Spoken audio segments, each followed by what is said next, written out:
O Pedro tem uma relação de amor com o videogame. Começou a se interessar pelos jogos ainda na infância. Foi com um amigo nosso que trouxe um videogame para a gente estar jogando em casa e acho que a partir dali eu nunca mais parei, né? Acabou virando paixão mesmo pelos jogos. Mas ele soube filtrar o melhor que podia dessa relação. Hoje ele é empresário, desenvolvedor de software e vai abrir em breve uma startup só de jogos.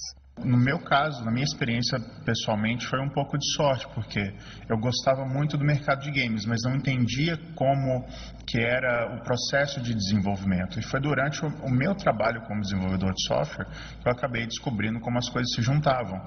Então, para mim foi um ponto, foi uma surpresa, realmente, como tudo isso aconteceu, e acabou virando um ponto muito positivo para mim, porque são duas coisas que eu amo fazer. Pois é, mas nem todo mundo consegue fazer como o Pedro e separar o interesse saudável daquilo que se torna exagerado demais.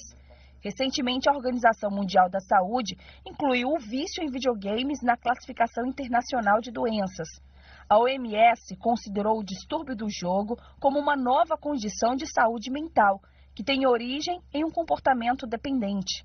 Esta psicanalista explica algumas características que ajudam a identificar esse distúrbio. Esse distúrbio ele começa a ficar aparente para as pessoas que convivem com a pessoa que está sofrendo desse distúrbio, quando ela começa a preferir o jogo às outras atividades ou às outras relações, né?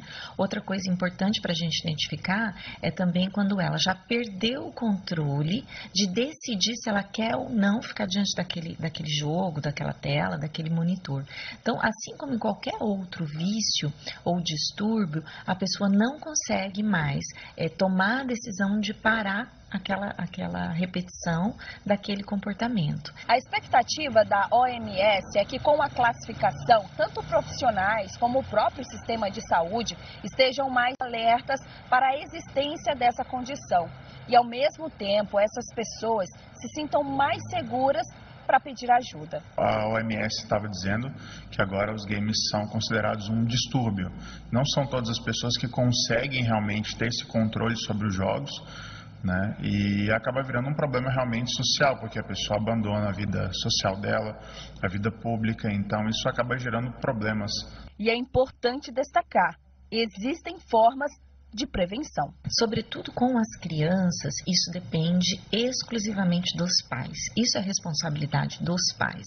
As crianças, elas ainda estão construindo um conhecimento, um saber, uma maneira de relacionar-se com os outros, né? O tempo em que a criança fica diante de um monitor, seja ele qual for, isso não é da responsabilidade dela. Ela não tem condição de fazer essa avaliação. Quem decide isso são os pais. Já os adolescentes e os adultos, talvez os pais tenham perdido um pouco desse controle. Então, também é necessário cuidado, avaliação, ficar de olho e muito diálogo quando isso começar a ficar preocupante. A exposição à tecnologia, ela não é ruim. Ela vai ser ruim o modo como as pessoas vão se relacionar com ela.